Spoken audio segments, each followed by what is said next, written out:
क्या वजह है कि इसराइल को तस्लीम करने वाला सबसे पहला इस्लामी मुल्क ईरान इसराइल की सबसे बड़ी दुश्मन बन गई है? और अमेरिका, जिसने 1950s में ईरान को खुद न्यूक्लियर प्रोग्राम की तजवीज़ दी, अब अपने अरबों डॉलर्स ईरान की न्यूक्लियर प्रोग्राम्स को रोकने के लिए खर्च कर रहा है।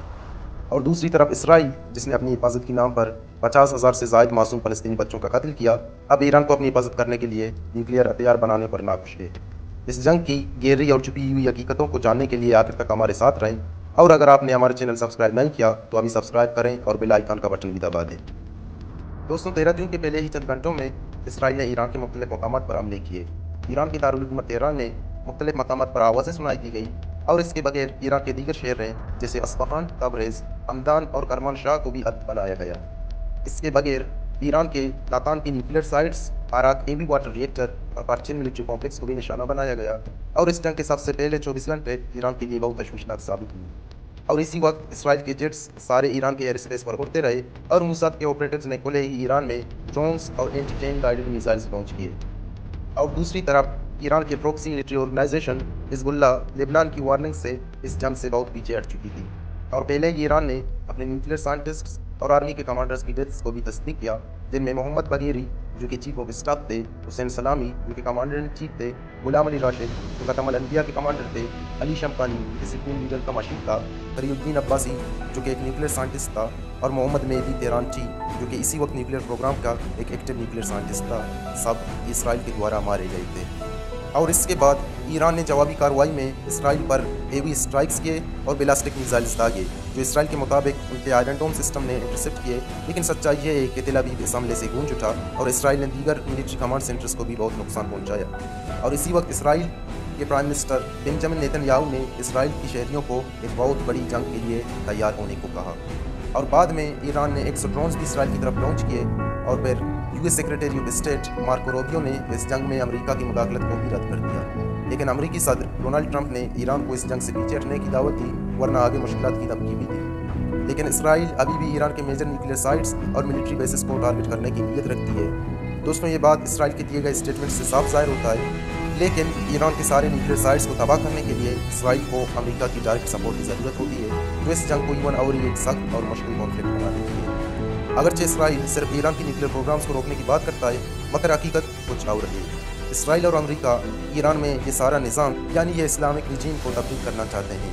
और ये बात इस चीज़ से साफ ज़ाहिर होती है कि इसराइल और अमेरिका ने न सिर्फ ईरान की फौज को निशाना बनाया, बल्कि ईरान के IRGC ऑफिशियल्स को भी निशाना बनाया, जिसकी इजाज़त जेनेवा कन्वेंशन बिल्कुल नहीं थी। तो बात यह है कि इसराइल की ऑपरेशन राज़िक लाइन की सबसे बड़ी मकसद ईरान में रिजीम चेंज भी हो सकती है, और दूसरी तरफ ईरान की मकसद इस जंग में सिर्फ और सिर्फ इसराइल की फौजी अमली को नुकसान पहुँचाना और वेस्टर्न ब्लॉक की सैंक्शंस को रद्द करना और अपना एक मजबूत इकोनॉमी कायम करना। लेकिन दोस्तों, ईरान और इसराइल की तनाज़ा सिर्फ जंग से नहीं, बल्कि ये कॉन्फ्लिक्ट सारे मिडल ईस्ट का पॉलिटिकल नक्शा और पॉलिटिकल डोमिनेशन क्लियर करता है। लेकिन सवाल ये है कि क्या ईरान इस जंग को मज़ीद आगे बढ़ने की ख्वाहिश रखता है, या अपने सेट डिफेंस के लिए इसराइल पर बेखतर में यूएस बेसिस के निशाना बना रहा है। दोस्तों, इस चीज़ का अंदाज़ा हम 2024 की ईरान के ऑपरेशन फिन से अंदाज़ा लगा सकते हैं, जिसमें ईरान ने अपना एक लार्ज मिलिट्री स्केल ऑपरेशन को सिर्फ चंद दिन तक तहजीब रख लिया और मज़ीद जंग को आगे बढ़ लिया। दोस्तों, इस जंग में सबसे दूसरा बड़ा प्लेयर इसराइल का क़यादत हो सकता है। इसको अगरचे इसराइल ने ईरान के पहले हमले को इंटरसेप्ट किया, मगर वो इस डिफेंस सिस्टम को ज़्यादा देर तक कंट्रोल नहीं कर सकता, क्योंकि ईरान ज़्यादा से ज़्यादा इसराइल के डिफेंस सिस्टम को नुकसान पहुँचाने की कोशिश करता है और मुख्तलिफ मकामात पर बैलिस्टिक मिसाइल और ड्रोन्स लॉन्च करता है।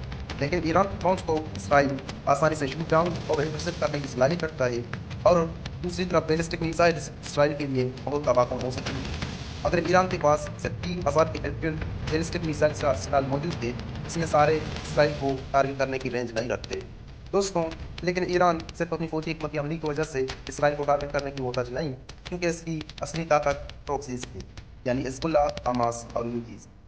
लेकिन जहाँ तक हिजबुल्लाह की बात है, सालों की लड़ाई के बाद हिजबुल्लाह बहुत ही कमज़ोर पड़ चुकी है। इसके ज़्यादातर फाइटर्स या तो मारे गए हैं या मोसाद के लिए काम कर रहे हैं।